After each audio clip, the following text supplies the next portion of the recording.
Okay, what happens when you're a programmer at Microsoft for a couple years and you realize that you've fulfilled your accomplishments? You're fulfilled with the work that you've done and you want to move on to new things. Well, what you do is you retire, and about 2.5 decades later, you decide to become a writer and you publish Amish Werewolves in Space. Well, that's what Carrie Needs decided to do. And he even decided to publish works such as Amish Vampires in Space. And what was it? Amish zombies in space. Everyone's in space. Every single minority group you can think of in fantasy is in space. The best place to get the real fresh fruit and vegetables at your farmer's market on Saturday mornings are the Amish tents. The Amish tents, because you know that they've dedicated most of their time to just gardening and pulling out the fruit and pulling out the vegetables, and you know that there are no GMOs or extra substances plummeting through those garden items. It's just all pure. You can still see the dirt on their cheeks from earlier when they've been elbow deep into the earth at 5 a.m. that morning. I said this joke so many times, but I think it's the best bit that I have that has come out of COVID. I knew that COVID was getting bad when 2 groups started getting COVID, okay? Number 1, nuns, and the Amish. Before I continue the video, I would like to address something that's kind of been on my mind recently. A lot of people have been speculating in the comments about, my relationship, kind of like where I'm living, all those kinds of things, and I really wanted to address an elephant in the room. And that is my new Defy phone, my new Defy case. I mean, I record all of my audio on my phone, and, everyone was looking at it in those first couple seconds of the video, and we can thank today's sponsor, Defy, for giving me this case and a bunch of array of other variations. Did you know that Defy has an impact series of cases that can withstand an 11.5-foot drop and securely protect the phone without any damages? The cases in itself have 20% increased protection, as well as maintaining a slick and smooth look that can fit perfectly in your hand or in your back pocket. It has 5 times the military standard of security and is made 65% of plant-based materials. Who wouldn't love that? People who don't believe in climate change, that too. Another great thing about Defy is that they often collaborate with artists, giving them their own opportunity to have their own collection, showcasing their artwork on a variety of cases. And did you know that Defy, if you're listening to this video, that I'm also an artist? That I'm actually an art student. If you were ever looking into maybe showcasing or adding another collection of artists, that I would love to be a part of that. So if you would like a new phone case or maybe a phone charm, you can go to casedefy.com/AsiaRay to get 15% off of all your purchases. Thank you, Defy, for sponsoring this video, and we will get back to me talking more, which is wonderful. Nuns. Because, the nuns, they never leave the convent. They're rarely outside. When's the last time you saw a nun? Probably on the plane. Or if you go to Catholic school, which apparently a lot of people go to Catholic school. It's always Catholic school. I don't know if, modern day Catholics? Do the nuns teach you? Like in the movies, when I see kids going to Catholic school, are the nuns your teachers and stuff? Yeah, but I remember seeing an article when everything started getting real bad, and it was the convent has been infected, and I knew that I wasn't safe then, because if they're rarely leaving the gates, well, I'm gonna get it, and I'm gonna die, and it'll be over.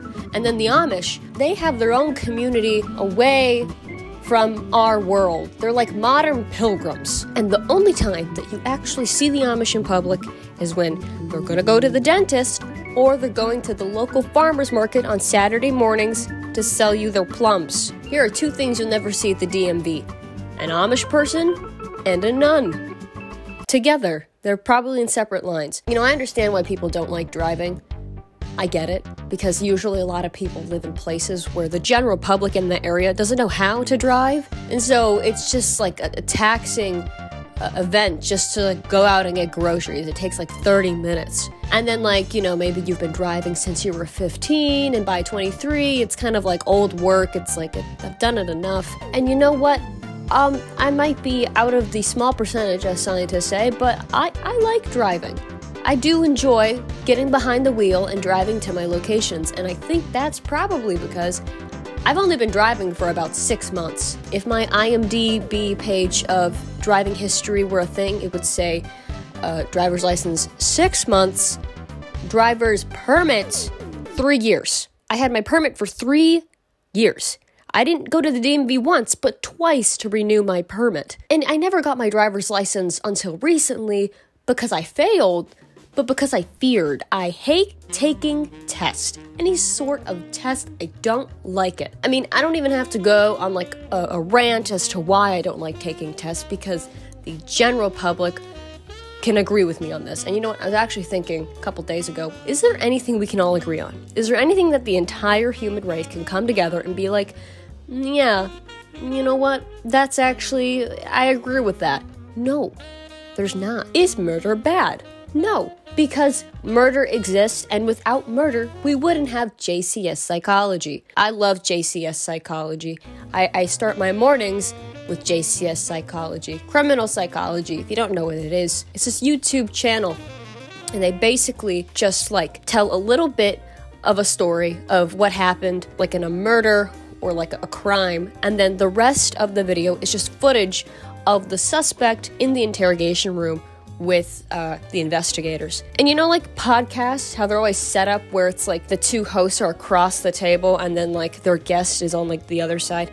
I don't think that's a good way to set up a podcast. I think they need to take a little look into how investigators set up their interrogation room. What they do is they put the suspect seated in the farthest corner away from the door. And then the investigators are kind of like sitting in front of them, like blocking the door.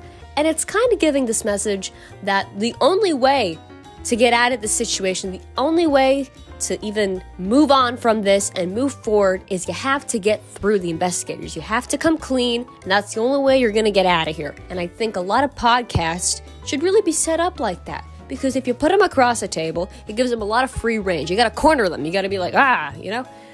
Back to taking tests. I don't like taking the test. It's not an enjoyable moment for me, nor is it for you, I assume, unless like you love the thrill of like being timed and having your worth as a human being being examined for about an hour. You get off on it like crack cocaine. Test taking is like drawing with your eyes closed and someone's watching over you. You know, you're drawing and you have a little bit of confidence after the first shape and you got like you're drawing the arms and it's like, okay, I knew where the previous shape was. Like I'm envisioning it in my head and I'm assuming that's what's happening on the paper. The ego starts rising a little bit and then someone is looking over your shoulder, just seeing the mess that you have created before you on the piece of paper. And then you take the blindfold off and you're trying really hard not to think about alternative ways to just end it all. You know, I am so much more than 30 to 40 minutes of your time on a random Thursday morning. And I thought about that a lot when I started taking state testing. And because I did online school, we had to go to like a disclosed location in the middle of nowhere in a conference room in a hotel to take this test with a bunch of kids my age. It's just you, a number 2 pencil, and a 30-year-old woman, and then towards all the way in the back is a table with fruit-infused water. There's something about putting fruit in water that makes the whole thing more humane. Like, imagine here's a room, and here's the water, and then here's the same exact room, but there's fruit in the water instead. For some reason, that feels a little bit less animalistic and more human-ish. Like, here's some water for you in case you start getting thirsty when you're taking this test. But guess what? There's fruit in it. There's all kinds. You got maybe some cucumbers in there or some sliced strawberries. Now, when you think of infused fruit water, what kind of fruits are you envisioning? Well, you're usually envisioning, like I said, some strawberries, some sliced cucumber, a pineapple, some sort of mint green leaf. They throw those in there too. A lemon, perhaps. Maybe some lime. But there is one fruit that you should never put in a water and call it fruit-infused water, and that That is grapes. I don't know, the grapes kind of floating at the top of the water, and like what kind of taste impact are a couple grapes gonna have? Okay, first of all, the grapes, they've got skin on them, okay? So how is the flavor, there's no flavor that's going to be transferred into the water as it's just sitting around at the top of it like forbidden ice cubes. Well, wouldn't you know that the testing site decided with this fruit-infused water that they realized that the grapes really couldn't do anything on their own. So what they did is they put the grapes in there with all the other fruit at the back of the counter, but they were peeled. They peeled the grapes like skin on a thumb, and they plopped them in there, and they just floated at the top with every other fruit. And that is probably the most disturbing sight you could see. It just looks really out of character. We have grape juice for a reason. Grapes are meant for a lot of different condiments. Jelly. A snack platter. Grape juice. Oh, I loved Ocean Spray. Oh, yeah. I was just wondering, like, how different my life could be if I had boobs. Like, real big knockers. Not like, mosquito bites, which I love and appreciate, but like big, like you can hold them in your hand. Because what I have right now is not, they're a concept. It's an idea. It's a pitch. It doesn't exist. But, people tell me all the time, they say, well, the greatest part about having mosquito bites nipples is that you don't have to, have back problems. Well, then I tell them, well, I have scoliosis. And then they shut up. And that's the end of the conversation. I'll end it on a note here. What is something that you think that we could all agree on? Universally, as humans. All right, I guess that's it. We'll see you again soon. Oh, okay, here's one. Here's another one. How different would your life be if you had boobs? Huh? It'd be pretty wild.